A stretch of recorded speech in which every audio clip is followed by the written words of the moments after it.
नमस्कार श्रोते मित्र हो. अभिवाचन सादर करीत आहोत कथारंग प्रस्तुत लेखक पुरुषोत्तम बोरकर लिखित कादंबरी आमदार निवास रूम नंबर 1756. प्रकरण दुसरे. तुपटाकळीकर शेवटी बाथरूमला रतिक्लांत करून आले आणि लगोलग खादी शुभ्र झाले. आता पुढे काय घडणार हे मला आधीच माहिती आहे. मला ते कुलाब्यातील त्यांच्या अत्यंत आवडत्या लेडीज बारमध्ये घेऊन जातील. आपला पेला बॉबकटवाली भरून देते याचेच त्यांना अत्यंत कौतुक. बहुतेक त्यांची बायको लुगडेवाली असावी आणि साडीवाली असेल तर लिपस्टिक लावत नसावी. अत्याधुनिक अतिधनिक मुंबईवाला आणि इरॉसमधले इंग्रजी देहपट पाहून तुपटाकळीकर गदगद व्हायचे. याची भयांची चुकी झाली आणि आपण 25 वर्षे तरी आधीच जन्मलो असे ते खंतवायचे. जवानीत यायसाठी हा सध्याचा काळच अत्यंत आदर्श काळ आहे असे मनोमन त्यांना वाटायचे. त्यामुळं कोरलेल्या भुव्या, लाल चुटूक लिपस्टिक, आखीव रेखीव बॉबकट, तंग टंच पारदर्शक उभार आणि जोडीला तुम्हावरी केली मी मर्जी बहाल, नका सोडून जाऊ वारुणी महाल अशी दिलखेचक अदा. एकूण बाबासाहेब हा असा अत्याधुनिक स्प्रे मारून तरुण व्हायचा प्रयत्न करीत करीत नवा काळ कवटाळतील. पबमध्ये साकीच्या संगतीत 1.5-2 तास खाणेपिणे चालेल. मग आजचा आपला लास्ट टाईम असे शपथपूर्वक सांगून ते मला त्यांच्या नेहमीच्या अड्ड्यावर घेऊन जातील. आम्ही मग अंटीसोबत गप्पा मारत एखादी बियर आधी घेऊ. क्रीडा संपवून मग खोली बाहेर, मग टॅक्सी थेट रिगलवर. चित्रपट कोणताही असो, पण 3 तासात तो आम्हाला नॉर्मल करू शकेल. मग पान खाऊन तोंडाचा वास लपवीत लपवीत आम्ही रूमवर. दलालीच्या कामासंबंधी बारमध्येच बोलणे झालेले असेल, त्यानुसार मी मग माझ्या कामगिरीवर रवाना होईल. मी रयत सेवकाला अथवा रयत पुढाऱ्याला पटवून जेव्हा रूमवर परतेन तोपर्यंत बाबासाहेब ढाराढूर झोपलेले असतील. मग बिछाण्यावर पडल्यावर माझ्या मनात येईल, दिनभर धूप का पर्वत काटा, शाम को पीने निकले हम, जिन गलियों में मौत छुपी है उनमें जीने निकले हम. खादी शुभ्र झाल्यावर बाबासाहेबांनी माझ्याशी लव ॲट फर्स्ट साईटसारखी नजरानजर केली. मी समजलो. इमारतीबाहेर पडलो. हात दाखवून टॅक्सी अडवली. आपण एकटेच आहोत असे जगाला भासवीत माझ्या मागोमाग येणाऱ्या बाबासाहेबांनी पटकन माझ्याजवळ सरकून घेतले. दार ओढून लावत मी टॅक्सीवाल्याला म्हटलं, चलो कुलाबा, ताज हॉटेल के पीछे की गल्ली में. टॅक्सी महात्मा गांधीच्या पुतळ्यासमोरून मंत्रालयाकडे धावू लागली आणि मी गुणगुणू लागलो, मैं भी अब हमसे पी नहीं आती और तौबा भी की नहीं जाती. मंत्रालय. लोग छिप छिप के यहाँ रोज बिका करते हैं. शर्त है मोल को चुपके से बताया जाए. घड्याळीत गुपचूप 2 वाजले. दुर्दैवी रयत रांगेत उभी होती. मी नेहमीचे राजकारण करून गुपचूप इमारतीत दाखल झालो. तुपटाकळीकरांच्या 3 केसेस सलटवायला हव्यातच. माझे कमिशन नेट 25,000. तुपटाकळीकर माझ्यासोबत येतोच म्हणाले. खूप गळ घातली, हट्ट धरला, पण मी विरघळू नाही. बिझनेस सिक्रेट म्हणजे बिझनेस सिक्रेट. एकदा का सगळी मालूमात झाली की मग माझी गरजच काय. तुपटाकळीकर डायरेक्ट मंत्रालयात धडक मारतील. मग इथं कोण कधी तुमच्या डोक्यावर पाय देऊन वर चढेल हे सांगताच येत नाही. तेव्हा भावनिक लढीवाळपणापासून आपण तर बाबा 4 हात दूर. कारण सवाल असतो शेवटी नोटांचा. ऐसा है या वैसा है, पैसा अखेर पैसा है. आणि मुंबईत तुमच्या खिशात जर पैसा नाही तर तुमची किंमत 0. यूं आओ पाँव की भी आवाज़ न हो, शोर हुआ तो मर जाएगी तन्हाई. गुपचूप इमारतीत शिरलो. गुपचूप लिफ्टमध्ये शिरलो. गुपचूप बाहेर पडलो. गुपचूप कॉरिडॉर पार केला. गुपचूप हव्या त्या केबिना गाठल्या. गुपचूप कथन झाले. गुपचूप भाव ठरला. गुपचूप नगदी दिला, गुपचूप ऑर्डर टाईप झाल्या, गुपचूप त्यावर सह्या झाल्या, गुपचूप 3 झेरॉक्स खिशात सारल्या, गुपचूप हात मिळवला, गुपचूप कॉरिडॉर पार केला, गुपचूप लिफ्टमध्ये शिरलो, गुपचूप तळमजल्यावर उतरलो, गुपचूप इमारतीबाहेर पडलो. मग शासकीय गोपनीयतेचा भंग न करणे हे प्रत्येक सुजाण नागरिकाचे कर्तव्यच नव्हे काय? मंत्रालय ते अनिवास हा परतीचा प्रवास. या एवढ्याशा 2 फर्लांगात रोज किती लाखांची आवक जावक होत असेल. तसं बघितलं तर हीच खरी दलाल स्ट्रीट. आमदार निवासात परतलो.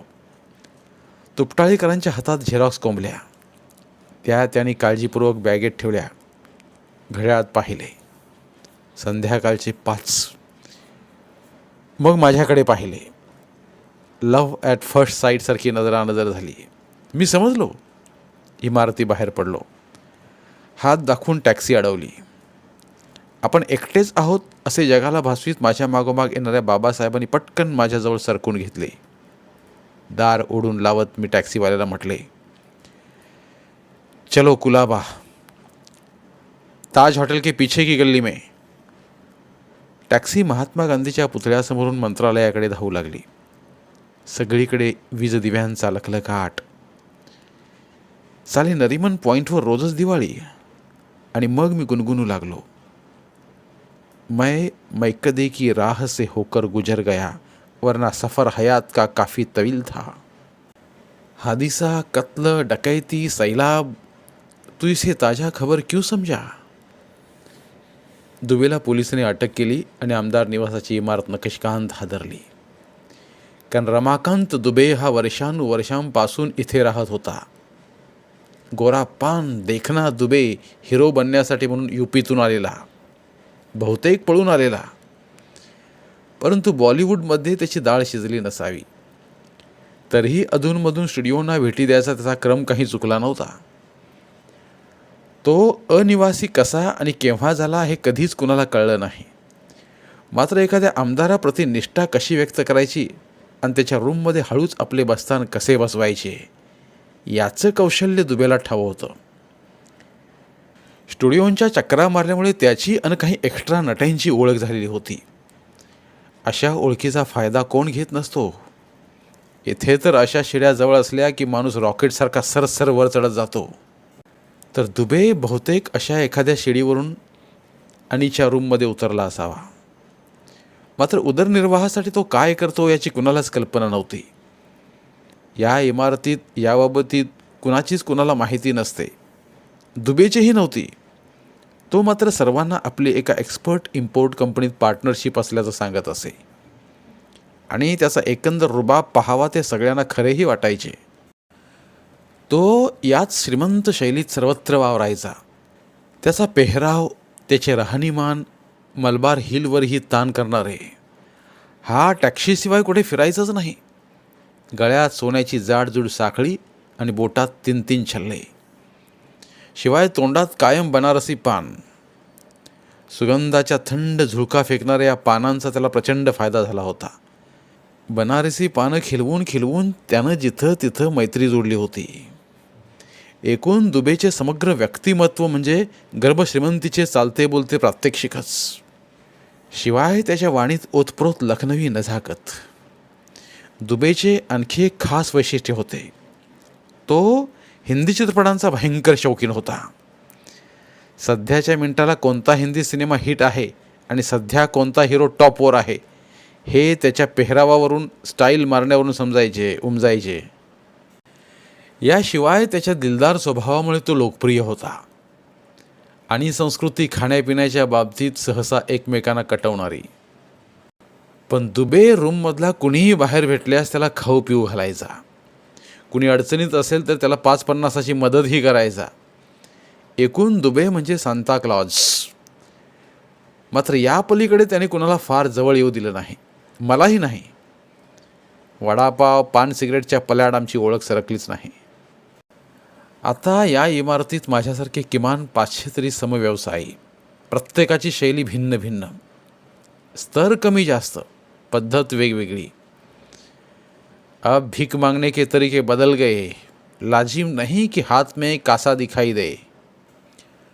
तर अशा या दुबेला पोलिसांनी रूममधून उचलून नेल्याची बातमी अनिवासात पसरली आणि अफवांना उधाण आलं. सशासारख्या निरागस दिसणाऱ्या दुबेच्या हातून कोणती चूक, कोणता गुन्हा घडला असावा याचा कुणालाच काही अंदाज बांधता येईना. तर्क आकळेना. मात्र दुसऱ्या दिवशीच्या पेपरांनी अवघा खुलासा केला आणि दुबेला ओळखणारे सारेच जण थक्क झाले. प्रत्येक पेपरात फ्रंटवर दुबेचा फोटो होता आणि हेडलाईन्समध्ये बातमी होती.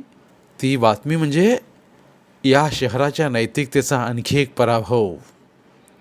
विंदांनी उगीच नाही लिहिलं. छे, नगर नव्हे हे, हिंद भूमीच्या शरीरी वाटते जाहली जखम भयंकर जहरी. एकूण बातमीने असा खुलासा केला की किडनी चोरांचे एक रॅकेट उघडकीस आले असून एका नामांकित डॉक्टरसह 10 जणांची टोळी पकडण्यात आली. दुबे या टोळीतील एक प्रमुख दुवा होता. या टोळीची कार्यशैली अफलातून म्हणावी अशी. वाळवंटातून येणारे धनाढ्य अरब आणि इंडियातील गर्भश्रीमंतांच्या नादुरुस्त किडन्या एकदम नव्या करकरीत करून देण्याचे काम हा डॉक्टर करायचा आणि त्या बदल्यात मग भरमसाठ फी उकळल्या जायच्या. भरमसाठ म्हणजे अगदी लाखानेच. तशात रुग्ण भरपूर आणि नव्या किडन्यांचा पुरवठा अत्यंत कमी. तेव्हा डॉक्टरने यावर एक अघोरी उपाय शोधला. पळून आलेले, बेकार असलेले तरुण या शहरात सर्वत्र आढळणारे. मग आपल्या माणसांकरवी यातील सावध हेरायचे. सहानुभूती दाखवायची, आर्थिक मदत करायची, नोकरीचं आमिष दाखवायचं, खाऊ पिऊ घालायचं आणि मग एखाद्या रात्री गुंगीचे औषध देऊन उचलायचं.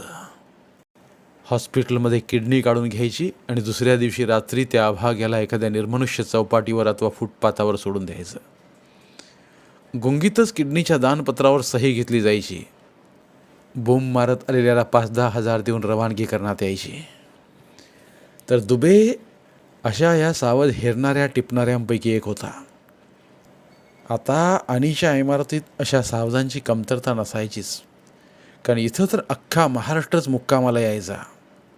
शिवाय या शहराचे वैशिष्ट्य असे की तुम्ही गावाहून कितीही पैसे आणा, हे शहर तो सारा पैसा शोषून घेणारच.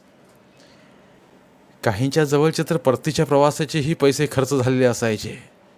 गावाकडचं कोणी ओळखीचं भेटेल आणि आपण यातून मग सुटू, असे आशावादी बॅटरी डाऊन झाल्यासारखे इमारतीत खालीवर करत. बेकारांचा तर तोटाच नसायचा. परिचित आमदारांनी 5-50 दिले तरच जेवायला मिळणार, नाहीतर एखाद्या वडापावावर अवघा दिवस ढकलायचा. कॅन्टीनवर पाळत ठेवून ओळख हेरायची. दुबे मग अशा कोंडीत अडकलेल्यांना टिपायचा, एकटं गाठायचा, खाऊ पिऊ घालायचा, पिऊ जास्तच, की मग टॅक्सीत घातले की थेट हॉस्पिटलवर. हे असे वर्षानुवर्षांपासून सुरू होते. यात किती बळी गेले देवच जाणे. जेव्हा खुद्द गृहमंत्र्यांचाच पुतण्या या रॅकेटचा बळी झाला तेव्हा कुठे पोलीस यंत्रणा खळबळून जागी झाली आणि या टोळीचा छडा लागला. आपल्या रूममधले किती जण दुबेच उभे झाले असतील. मी गहन विचारात पडलो.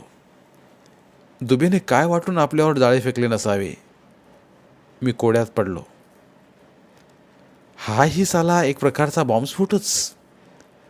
ताटात जेवणाऱ्याने केलेला विश्वासघात, या शहराने केलेला भ्रमनिरास. फुटपाथावर जो लाश पड़ी है उसकी है, जिस शख्स को यकीन था कि रोजी रसां यही शहर. बाकी साल्या काही गोष्टी लकच्याच आहेत. एकच चीज, पण कुणासाठी दवा तर कुणासाठी जहर. हे शहर तारक आणि मारकही. मला मात्र या शहराने अनंत गोष्टी शिकवल्या.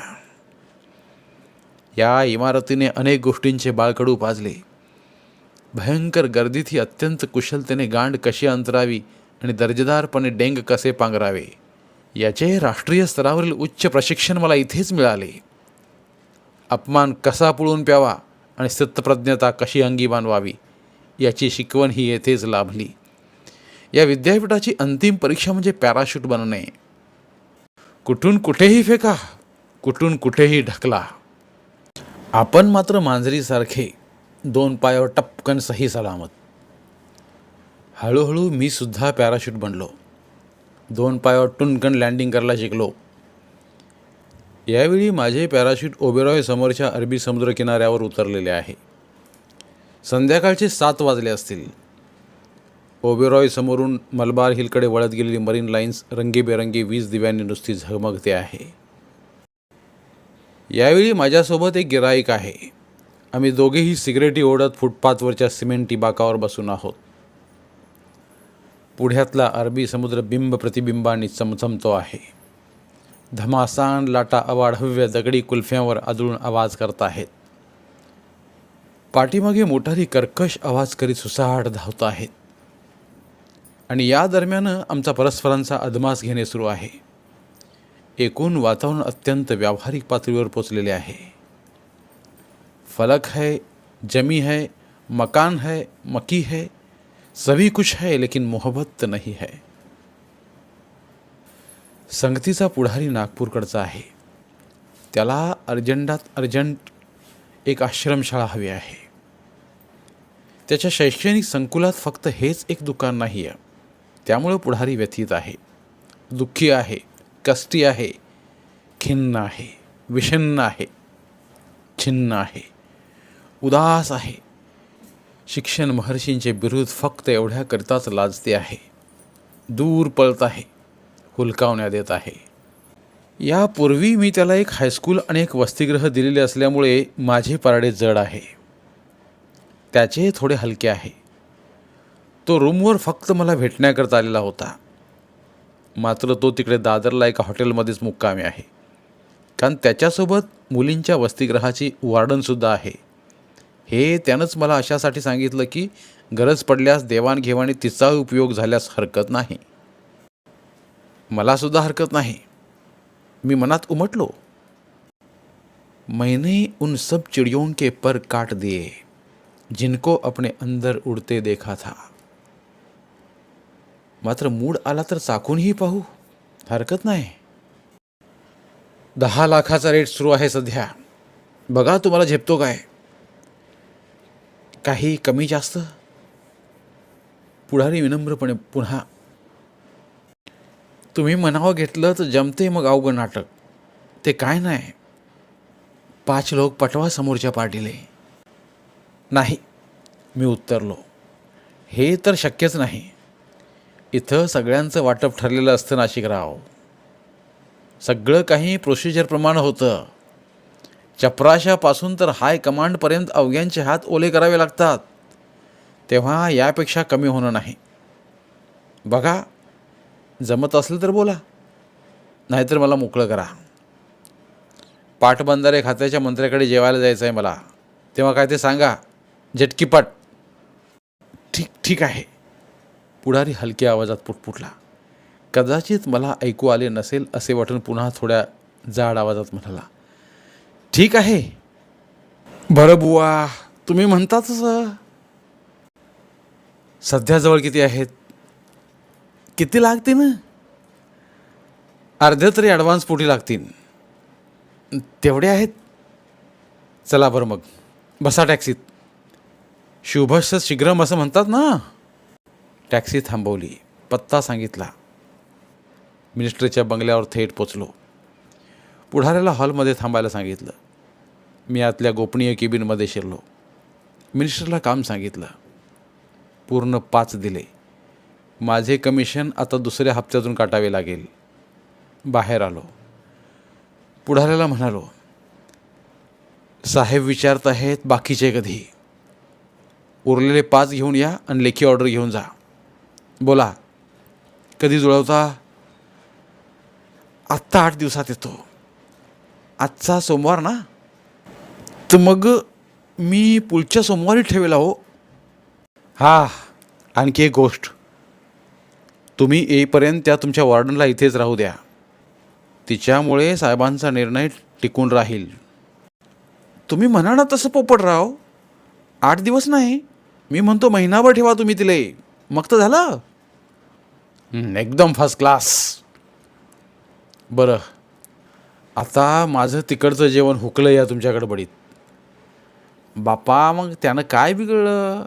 आपण जेवू आता मग संगे. तुम्ही म्हणसान त्या हॉटेलात जाऊ. पुन्हा टॅक्सी. आत बसल्यावर बंगल्याकडे पाहिलं. मनात म्हणालो, घर के अंदर झूठों की एक मंडी है, दरवाजे पर बोर्ड लगा है, सच बोलो. टॅक्सी वरळीच्या हॉटेल पर्ल समोर थांबली. नियमाप्रमाणे बिल पुढाऱ्याने दिले. टुंग पिऊन सट्ट जेवलो. दोघेही नियमाप्रमाणे बिल पुढाऱ्यानेच दिले. मग टॅक्सीने दादरला त्यांच्या हॉटेलवर आलो. वॉर्डनबाईशी ओळख देख झाली. बाई गच्च, भव्य, भरदार आणि चहूअंगाने उतू चाललेली. काम पडल्यास साहेब तिला परमनंट ही ठेवून घेतील इतकी झवदार. पुढारी गेल्यावर आपणही एकदा चव चाखूच. पुढारी मी सांगेल त्या शर्तीपुढे मान चुकीत होता. आता मागे फिरणेही शक्य नव्हते, नाहीतर ॲडव्हान्स बुडाला असता. मग या स्थितीत मी भल्याभल्यांना नाचवले आहे, नाकदुऱ्या काढायला लावल्या आहेत. पुढाऱ्याला आता माझी प्रत्येक अट मान्य करणे भाग होते. गळ जिभेतच अडकला होता, त्यामुळे बोलतीच बंद झाली होती. आणि आमच्यासारख्यांना टाळणे कुणाही कामी चुकाला शक्य तरी आहे काय? आम्हीच तर प्रत्येक फाईलचा आत्मा आहोत. आम्हास टाळणे अशक्य. तह में भी है हाल वही जो तह के ऊपर हाल. मछली बचकर जाए कहाँ जब जल ही सारा जाल. धन्यवाद. उर्वरित कादंबरी पुढील भागात. धन्यवाद. कथाकथन अभिवाचनात हवी भावभावनांच्या नवरसांची जोड मराठी बोलती पुस्तकात केवळ यासाठीच नाही कथारसाला तोड. मराठी साहित्यावर प्रेम करणाऱ्या सर्व मराठी साहित्य रसिकांनी आमचं कथारस हे चॅनल सबस्क्राईब करावं व भरपूर कथा कादंबऱ्यांचा आस्वाद घ्यावा. धन्यवाद.